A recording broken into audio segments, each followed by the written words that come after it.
هاروت او ماروت څوک دي؟ د بابل کوی په کم ځای کې دي او د هاروت او ماروت د جادو څه طریقې سره دا هغه پرسرار سوالونه دي چې دې جوابونه ډیر دي خو د دې لیکوال هم ډیر دي او په هغه کیسو واقعګانو کې حقیقت تلاش کول داسې دي لکه په سمندر کې هیرا جواهرات لټول. د هاروت ماروت متعلق روایتي طور باندې دوه واقعګانې پیش کیږي. یو هغه چې په قرآن او حدیث کې او د تابعینو په اقوالو کې موجوده ده. دویمه هغه چې په تورات، انجیل او د اسرائیلو په روایتو کې موجوده ده. خو ولې چې هغه اسرائیلي روایتونه ځینې علماء تایید کړي دي چې په دې ویډیو کې به موږ هغه دواړه واقعات مکمل طریقې سره پیش کوو. د روایتو په مطابق باندې د حضرت ادریس علیه السلام په وخت کې د ځمکې او د اسمان ترمنځ پرده ختم شوه. نو کله چې فرشتو لاندې په ځمکه کې آدم مخلوق ولیدو نو ډېر تعجب یې ظاهر کړو. نو وی فرمایل چې یا الله موږ خو ګناه ته نږدې هم نه ورځو، خو ولې چې دا بني آدم څومره په ګناهونو کې مبتلا دي،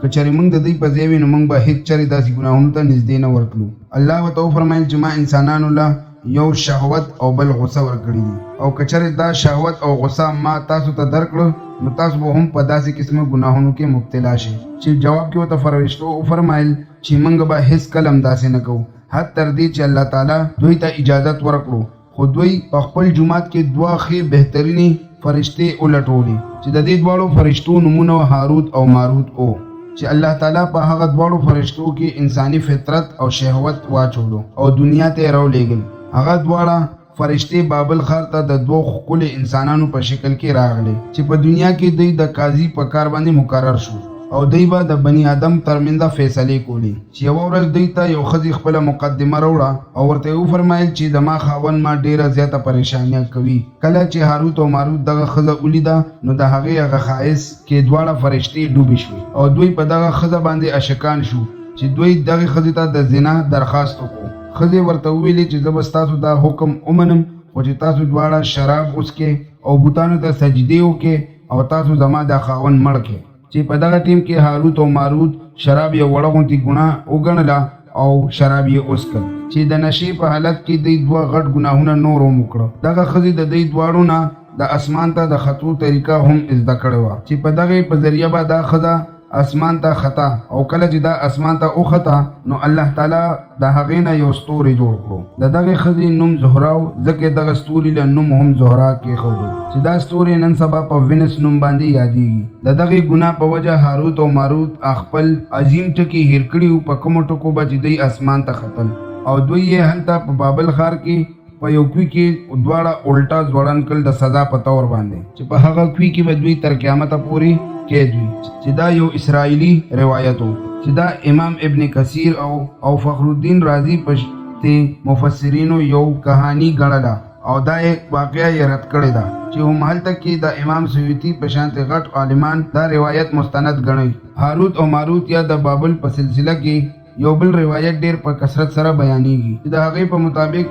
یو زمانه داسې وه چې دا بابل ښار د تهذیب او د تمدن یو غټ مرکز و. د دې د خلکو به د باطل خدای عبادت کولو او خپل قسمتونه به یې د دې سره تړلې ګڼل ځکه خدای په علم نجوم او فلکیات کې ډېر زیات ماهر هم وو. د دوی په دې بتخانو کې به د ستورو عبادات هم کېدل. دې خلکو به جادو، تنتر منتر او سفلي ته ډېر زیاته توجه ورکوله چې د دې په ذریعې باندې به دوی په خپله معاشره کې ډېر زیات فسادونه هم جوړول. دا خلک په جادو، طلسم او تنتر منتر کې ډېر مخکې لاړل او په دوی په منځ کې ډېر غټ غټ جادوګران پیدا شو ځکه خو د دوی په تاریخي کتابونو کې جادو، تنتر منتر ډېر زیات په نظر راتلی. د دوی دا جادو د ډېر لرې لرې پورې مشهور ومو. بس مختصره به دا ووایو چې د دې کلي پیژنګلو به د جادوګرانو په نوم کېده. کله چې د حضرت سلیمان صلی الله علیه وسلم حکومت راغلی نو حضرت سلیمان علیه السلام دا خلک د دې شرکیه عمل نه منع کړل او د دوی د سحر او د جادو ټول کتابونه یو ځای ته راټول کړل او د خپلې عظیمې کرسۍ د لاندې یې ښخ کړ چې د دې فتنې والا عمل بالکل د منډه سره خاتمه وشي. او کله چې سلیمان علیه السلام وفات شو نو شیطان همدغه کتابونه دوباره په دې خلکو باندې روغ کړل او شیطان دې خلکو ته ووایي چې سلیمان یو پیغمبر نو بلکې د دې کتابونو په ذریعه به حکومت چلولو. لہذا په هوا کې تلل، په جناتو باندې قابو ساتل یې غیر معمولی او سفلی عمل وګڼلو چې بني اسرائیلو د هغه دا خبره ومنله او همغه کتابونه شروع کړل او یو ځل بیا دا شرنګیز عمل په دې قوم کې دوباره خور شو چې الله تعالی د حضرت سلیمان علیه السلام باندې دا الزام لګولو په بدله کې په قرآن کې په سورۃ البقره کې صدارنګي آیاتونه فرمایي او هغه قوم د هغه سیس پیرویو کا کم با چې شیطان د حضرت سلیمان علیه السلام په وخت کې وی او سلیمان کفر نو کړ خو شیطانانو دا کفر کړی وو خلکو ته به جادوګری خوله او د هغه سیس چې په بابل ښار کې په دوو فرشتو هاروت او ماروت باندې نازل شوی وو او هغوی به دا چاته نه خولو چې تر کومې به ورته ویلي نو چې موږ خو دا د ازمایش دپاره یو تاسو ځانونه مه کافران کوئ خو کله چې په بابل ښار کې د سحر عمل عام شو او د خلکو تکلیف او د پریشانو یو کیسه جوړه شوه نو الله تعالی دوه فرشتې د انسانانو په شکل کې مامور کړي چې ځکه چې دا خلک د جادو د شر او فساد نه بچ شي خو دا تعلیمات د غلط استعمال لپاره هم استعمالیدی شو حالانکه هغوی به د دې نه خلک منع کول او مخکې به ورته دا وي چې دا زمونږ دپاره یو ازمایش دي تاسو د دې نه ځان وساتئ خو بیا هم هغه خلک هغه قوم په یو داسې عمل کې ګیر شو چې هغه د نورو خلکو دپاره ضرر او د نقصان باعث جوړ شو په بعض عربي داستانونو کې د هغه کوي ذکر هم راځي چې هلته کې ډېر خلک رسیدلی هم دي او هاروت او ماروت سره ملاقات کړی دی او د هغوی نه د جادو عمل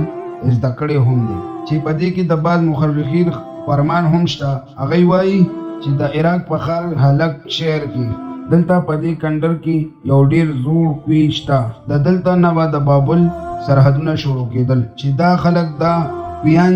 چاہے بابل غني خو به هر حال موږ ته د دې واقعې نه دا سبق ملاویږي چې جادو او سلفي یو شرکي عمل دی او موږ ته پکار دی چې د دې عمل نه ځان وساتو او د دې جادوګرانو په ځای موږ صرف د خپل یو خالق مالک الله نه غوښتنه وکړو دوستانو امید لرم چې زما دا ویډیو به ستاسو ډېره خوښه شوې وي د دې نه به تاسو ډېر سبق هم حاصل کړی وي که دا ویډیو ستاسو خوښه شوې وي نو دا ویډیو لایک کړئ دوستانو سره شیر هم کړئ او چینل ځان سره سبسکرایب کړئ چې نوې ویډیوګانو تاسو ته راځي اوس به ملاویږو په یو بله نوې انټرسټینګ ویډیو کې تر هغه ټیمه پورې د خپل ځان زیات خیال ساتئ ما هم په دعاګانو کې یاد ساتئ د الله پامان